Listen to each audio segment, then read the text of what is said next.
എൻ്റെ പേര് മഞ്ജു. ഞാൻ ബാംഗ്ലൂരിൽ നിന്ന് വരുന്നു. ഇതെൻ്റെ രണ്ടാമത്തെ സാക്ഷ്യമാണ്. ഞാൻ ആദ്യമായിട്ട് ഉടമ്പടി എടുത്തത് 2021 സെപ്റ്റംബർ മാസത്തിലാണ്. അന്ന് ഞാൻ ഓൺലൈനിൽ ഉടമ്പടിയായിരുന്നു എടുത്തത്. അന്ന് ഉടമ്പടി എടുക്കാൻ കാരണം എൻ്റെ മകൻ അന്ന് 10ാം ക്ലാസ്സിലായിരുന്നു. 2 വർഷത്തെ ഓൺലൈൻ ക്ലാസ്സിന് ശേഷം അവൻ പഠിത്തം നന്നായി ഉഴപ്പിയിരിക്കുന്ന ഒരു സമയമായിരുന്നു. ഞങ്ങൾ തമ്മിൽ അതിൻ്റെ പേരിൽ എന്നും വഴക്കായിരുന്നു.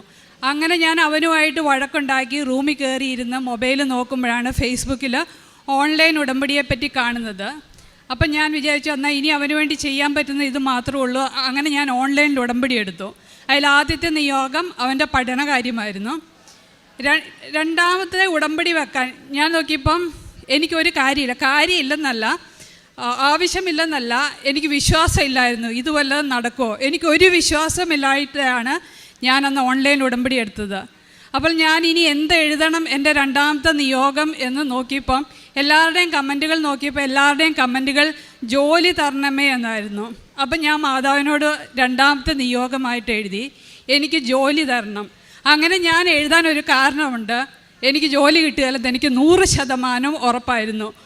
ഞാൻ 2021 BSc നഴ്സിംഗ് കഴിഞ്ഞ ഒരാളാണ്. 2024 വരെ മാത്രം ഞാൻ ജോലി ചെയ്തു. അതിനുശേഷം ഞാൻ ഈ ഫീൽഡെ വിട്ടു, വേറെ 2 കോഴ്സുകളും ചെയ്തു. എന്നിട്ട് ഞാൻ ഒരിക്കലും ജോലി ചെയ്തിട്ടില്ലായിരുന്നു. അപ്പം ജോലി കിട്ടില്ലെന്ന് എനിക്ക് ഉറപ്പായിരുന്നു. എന്നാൽ മാതാവിനൊരു പണിയിരിക്കട്ടെ എന്ന് വിചാരിച്ചാണ് ഞാനന്ന് ഓൺലൈൻ ഉടമ്പടിയിൽ എനിക്ക് ജോലി വേണമെന്ന് എഴുതിയത്. പിന്നെ മൂന്നാമത്തെ നിയോഗമായിട്ട് ഞാൻ എന്തെഴുതുമെന്ന് നോക്കിയപ്പോൾ ഒരു കുട്ടിയുടെ കമൻറ്റ് കണ്ടു, മാതാവി എൻ്റെ മുഖത്തെ കുരുക്കൾ മാറ്റി മാതാവിൻ്റെ മുഖം പോലെ നിർമ്മലമാക്കണമെന്ന്. അപ്പം ഞാൻ എഴുതി ശരിയാണ്, എൻ്റെ മുഖത്തും ഒരു അഡൾട്ട് ആക്നെ എന്ന് പറഞ്ഞൊരു പ്രോബ്ലം ഉണ്ടായിരുന്നു. അതൊരു ചെറിയ സ്കിൻ ഡിസീസാണ്. പക്ഷേ ഞാൻ ഡോക്ടേഴ്സിനെ കണ്ടപ്പോൾ അവർ പറഞ്ഞു ഇതിന് ട്രീറ്റ്മെൻ്റ് ഒന്നുമില്ല, ഇത് കാര്യമായ ഒരു അസുഖമില്ലെങ്കിലും ട്രീറ്റ് ചെയ്ത് മാറ്റാൻ പറ്റില്ലെന്ന് പറഞ്ഞപ്പോൾ ഞാൻ മൂന്നാമത്തെ ഉടമ്പടി നിയോഗമായിട്ട് അതെഴുതി. പിന്നെ എഴുതിയത് എന്താണെന്ന് പോലും ഞാൻ ഓർക്കുന്നില്ല. പക്ഷേ ഉടമ്പടി എൻ്റെ ഓൺലൈനിൽ ഉടമ്പടി അപ്രൂവായി കഴിഞ്ഞപ്പോൾ പിറ്റേ ദിവസം മുതൽ ഞാൻ ഉടമ്പടി നിബന്ധനകളെല്ലാം പൂർണ്ണമായും പാലിക്കാൻ തുടങ്ങി. അലാറം വെച്ച് രാവിലെ എഴുന്നേറ്റ് പ്രാർത്ഥിക്കാൻ തുടങ്ങി. സാക്ഷ്യങ്ങളെല്ലാം കേൾക്കാൻ തുടങ്ങി. ഏകദേശം 1 മാസത്തോളം ഞാൻ മുടങ്ങാതെ അന്ന് വരെ യൂട്യൂബിൽ ലോഡ് ചെയ്ത് ഒരുമാതിരി എല്ലാ സാക്ഷ്യങ്ങളും കേട്ട് കഴിഞ്ഞപ്പോൾ എനിക്കെൻ്റെ ജീവിതത്തിലൊരു തിരിച്ചറിവുണ്ടായി. ഞാൻ എത്ര അനുഗ്രഹിക്കപ്പെട്ടവളാണ്. ഇല്ലാത്ത കാര്യങ്ങൾ ഞാൻ മാതാവിനോട് ചോദിക്കുന്നു. എൻ്റെ ഈശോ, ഈ എന്തോരം ആളുകൾ ജോലിയില്ലാതെ ബുദ്ധിമുട്ടുന്നു, എത്രയോ ആളുകൾ സാമ്പത്തികമായി ബുദ്ധിമുട്ടുന്നു. അന്ന് മുതൽ ഞാൻ എൻ്റെ ഉടമ്പടി പ്രാർത്ഥനയിൽ ഞാൻ ഇങ്ങനെ പ്രാർത്ഥിക്കാൻ തുടങ്ങി, എനിക്ക് ഒരു ജോലി ഇല്ലെങ്കിലും കുഴപ്പമില്ല, എൻ്റെ കാര്യങ്ങൾ മുന്നോട്ട് പോകും. മാതാവെ, ജോലിക്കായി ആഗ്രഹിക്കുന്ന ഒരുപാട് മക്കളുണ്ട്, അവർക്ക് നീ ജോലി കൊടുത്തോ. അതുപോലെ എൻ്റെ മുഖത്തെ കുരുക്കളും പാടുകളും അവിടെ ഇരുന്നോട്ടെ. വളരെയേറെ കഷ്ടപ്പെടുന്ന രോഗത്താൽ വലയുന്ന ഒരുപാട് മക്കളുണ്ട്, നീ അവർക്ക് സൗഖ്യം കൊടുത്തോളാം. ഞാൻ അന്ന് മുതൽ പ്രാർത്ഥിക്കാൻ തുടങ്ങി. അങ്ങനെ നവംബർ മാസത്തിൽ ഞാൻ ഓൺലൈൻ ഉടമ്പടിയിൽ നിന്നും അത് തീർത്ഥാടന ഉടമ്പടിയാക്കി മാറ്റി ഞാൻ ഇവിടെ വന്ന് ഉടമ്പടി എടുത്തു. എൻ്റെ ഉടമ്പടിയിൽ ഞാൻ ഒരിക്കലും എനിക്ക് ജോലി വേണമെന്ന് ഞാൻ പ്രാർത്ഥിച്ചില്ല. പകരം ഞാൻ മാതാവിനോട് പറഞ്ഞു, 18 വർഷമായി ഞാൻ ഒന്നും ചെയ്യുന്നില്ല, ഒരു പ്രൊഡക്റ്റീവായിട്ട് ഒരു കാര്യവും ചെയ്യുന്നില്ല, എനിക്ക് കഴിവുകളുണ്ടായിട്ടും എനിക്കൊന്നും ചെയ്യാൻ പറ്റുന്നില്ല, നീ എൻ്റെ ജീവിതത്തെ വഴി നടത്തണമേ എന്ന് പ്രാർത്ഥിച്ചു. അന്ന് ഞാൻ മനസ്സിൽ വിചാരിച്ചത് 1 വർഷം ഉടമ്പടി ചെയ്ത് കഴിയുമ്പോൾ ഇവിടെ വന്ന് ജോസഫ് അച്ഛനെ കണ്ട് എന്തെങ്കിലും ചെറുതായിട്ട് എനിക്ക് ഇഷ്ടമുള്ള ചെറിയൊരു പ്രസ്ഥാനം തുടങ്ങണമെന്നാണ് ഞാൻ ആഗ്രഹിച്ചത്. അതിനുവേണ്ടിയാണ് ഞാൻ എന്നെ വഴി നടത്തണമേ എന്ന് പ്രാർത്ഥിച്ചത്. എൻ്റെ പ്രാർത്ഥനകൾ അത്യാവശ്യം നല്ല രീതിയിൽ തന്നെ മുന്നോട്ട് പോയി. ഏകദേശം 2 ആഴ്ച കഴിഞ്ഞപ്പോൾ എൻ്റെ ഒരു ക്ലാസ്മേറ്റ്, അവൾ ബോംബെയിലാണ്, 10-20 വർഷമായി ഞങ്ങൾ തമ്മിൽ ഒരു കണക്ഷനുമില്ല. അവൾ എന്നെ വിളിച്ചിട്ട് പറഞ്ഞു, ഞങ്ങൾ 2005 NCLEX എന്ന് പറഞ്ഞൊരു US-ൻ്റെ നഴ്സിംഗ് ലൈസൻസ് എക്സാം ഹോങ്കോങ്ങിൽ പോയി എഴുതിയിട്ടുണ്ടായിരുന്നു. അതിൻ്റെ സർട്ടിഫിക്കറ്റ് കിട്ടാൻ വല്ല വഴിയുമുണ്ടോ? ആ സർട്ടിഫിക്കറ്റ് കിട്ടുവാണെങ്കിൽ മെഡിക്കൽ കോഡിങ്ങുമായിട്ട് ബന്ധപ്പെട്ട ഒരു ജോലി കിട്ടും. അവൾക്കത് ചെയ്യാൻ ആഗ്രഹമുണ്ട്, പക്ഷേ സർട്ടിഫിക്കറ്റ് ഇല്ല. അന്നേരം ആ കൂട്ടത്തിൽ അവൾ അന്ന് ഞങ്ങളുടെ കൂടെ എക്സാം എഴുതാനുണ്ടായിരുന്ന വേറൊരു ചേച്ചിയുടെയും കാര്യം പറയുന്നു. ആ ചേച്ചിയും ബോംബെ വർക്ക് ചെയ്യുന്നതാണ്. ആ ചേച്ചിക്ക് US-ന് പോകാൻ താല്പര്യമുണ്ട്. ചേച്ചിയുടെ കയ്യിലും ഈ സർട്ടിഫിക്കറ്റ് ഇല്ല എന്നുള്ളത്. അപ്പം ഇതിനു മുമ്പ് ഞാൻ ഈ സർട്ടിഫിക്കറ്റ് കിട്ടാൻ കുറേ ശ്രമിച്ചിട്ടുണ്ട്. ഇവരെല്ലാവരും ശ്രമിച്ചിരിക്കുന്നതാണ്.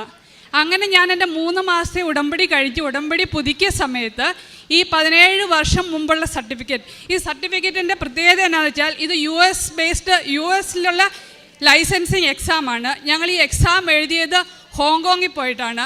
ഞങ്ങൾക്ക് വേണ്ടി എക്സാം രജിസ്റ്റർ ചെയ്തത് കേരളത്തിലുള്ളൊരു കൺസൾട്ടൻ്റാണ്. ആ കൺസൾട്ടൻ്റ് ഇപ്പോൾ 18 വർഷമായതാണ്. ഇന്ത്യയിൽ അവർക്ക് ഓപ്പറേഷൻ ഇല്ല. ഈ 3 ഡോട്ട്സ് തമ്മിൽ നമുക്ക് കണക്ട് ചെയ്യാൻ ഒരു രീതിയിലും സാധിക്കില്ലായിരുന്നു. പക്ഷേ ഞാൻ ഓൺലൈനിൽ ഉടമ്പടി എടുത്ത് പ്രാർത്ഥിച്ചു. ഒരു 15 ദിവസത്തിനുള്ളിൽ ഞങ്ങൾക്ക് ഈ സർട്ടിഫിക്കറ്റ് ലഭിച്ചു.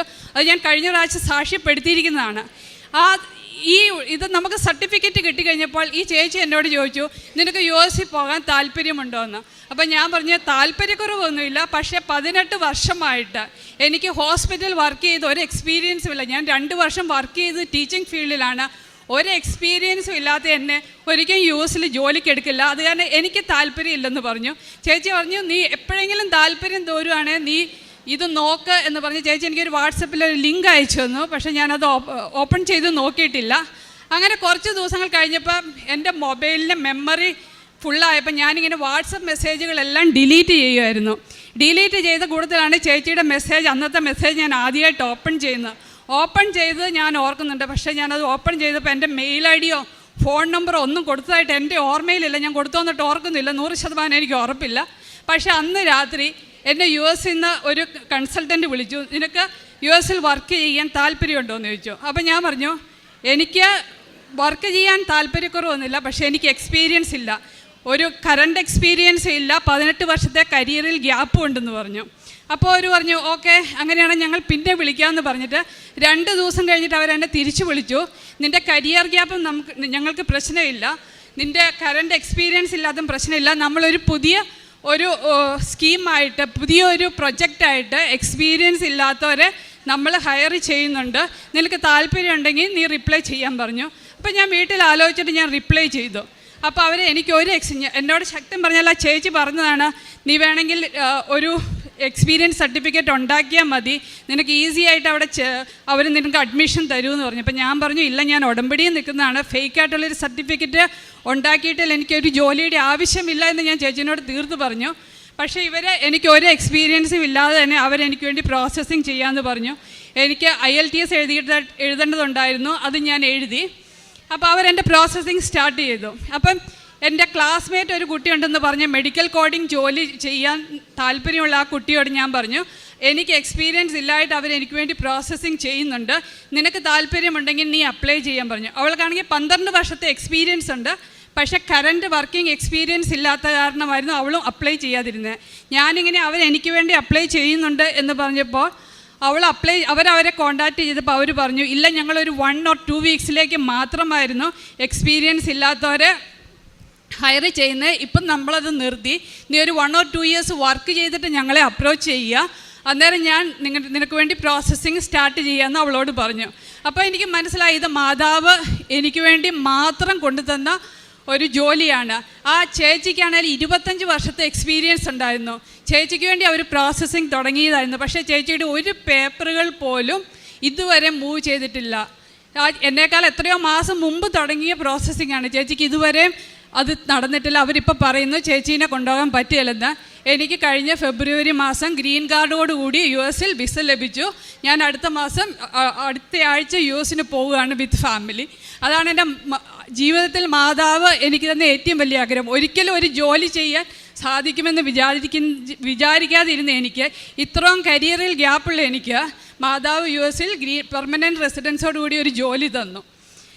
അതായിട്ട് ഞാനന്ന് ഉടമ്പടിയിൽ വെച്ചിട്ട് മാറ്റിക്കളഞ്ഞ ഒരു കാര്യമാണ് എൻ്റെ മുഖത്തെ അഡൽട്ട് ആക്നെ എന്ന പ്രോബ്ലം. പക്ഷേ ഞാനത് ഉടമ്പടി എടുത്തപ്പോൾ ഞാൻ ഉടമ്പടിയിൽ വെച്ചിട്ടില്ലെങ്കിലും ഞാൻ എല്ലാ ദിവസവും തൈലം തേച്ച് പ്രാർത്ഥിച്ച് കഴിയുമ്പം കയ്യിൽ വാക്കി വരുന്ന തൈലം എൻ്റെ ജോ ലൈനിൽ ഇങ്ങനെ അപ്ലൈ ചെയ്യുമായിരുന്നു. അതിന് ശേഷം ഇതുവരെ എനിക്ക് ആ പ്രോബ്ലം ഉണ്ടായിട്ടില്ല.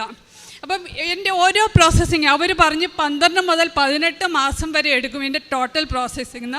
പക്ഷേ എനിക്ക് 6.5 മാസം കൊണ്ട് എൻ്റെ മുഴുവൻ പ്രോസസ്സിങ്ങും കഴിഞ്ഞ ഫെബ്രുവരി 15-ാം തീയതി ആയിരുന്നു എൻ്റെ ഇൻ്റർവ്യൂ. അതിനിടയ്ക്ക് ഒരുപാട് പ്രശ്നങ്ങൾ വരും. ഓരോ പ്രശ്നങ്ങളുടെ ഇടയ്ക്കും മാതാവ് നമ്മളെ കൈ പിടിച്ച് നടത്തുന്ന ആ ഒരു ഫീൽ എനിക്ക് പലപ്പോഴും അനുഭവപ്പെട്ടിട്ടുണ്ട്. എൻ്റെ ഈ US വേണ്ടി നമ്മൾ പ്രോസസ്സ് ചെയ്യുമ്പോൾ ഒത്തിരി വർക്കുകളുണ്ട്. ഓരോ പേപ്പർ വർക്കുകളും എൻ്റെ നടന്നിരിക്കുന്ന ബുധനാഴ്ചയാണ്. ഒരിക്കലും ഞാൻ ആദ്യ കാലങ്ങളിൽ അത് നോട്ട് ചെയ്തിട്ടില്ലായിരുന്നു. പക്ഷേ ഇവിടെ ഓരോരുത്തരുടെ സാക്ഷ്യങ്ങൾ പറയുന്നുണ്ടായിരുന്നു, ചൊവ്വാഴ്ച ദിവസങ്ങളിൽ അവരുടെ ഇൻ്റർവ്യൂ നടന്നു, അല്ലെങ്കിൽ ചൊവ്വാഴ്ച ദിവസങ്ങളിൽ അവരുടെ വിസയുടെ പേപ്പർ വന്നു എന്ന്. ഞാൻ അങ്ങനെ നോട്ട് ചെയ്തപ്പോഴാണ് ഞാനത് ശ്രദ്ധിച്ചത് തന്നെ. എൻ്റെ എല്ലാ പേപ്പർ വർക്കുകളും നടന്നിട്ടുള്ള ബുധനാഴ്ച ദിവസങ്ങളിലായിരുന്നു. പിന്നെ നമുക്ക് വിസ കിട്ടിക്കഴിഞ്ഞിട്ടുള്ള എൻ്റെ ഏറ്റവും വലിയ പ്രശ്നം എന്ന് പറഞ്ഞാൽ എൻ്റെ ഹസ്ബൻഡിൻ്റെ ജോബായിരുന്നു. ഹസ്ബൻഡ് ഇവിടെ നല്ല രീതിയിൽ നല്ലൊരു കമ്പനിയിൽ ജോലി ചെയ്യുന്ന ഒരാളായിരുന്നു.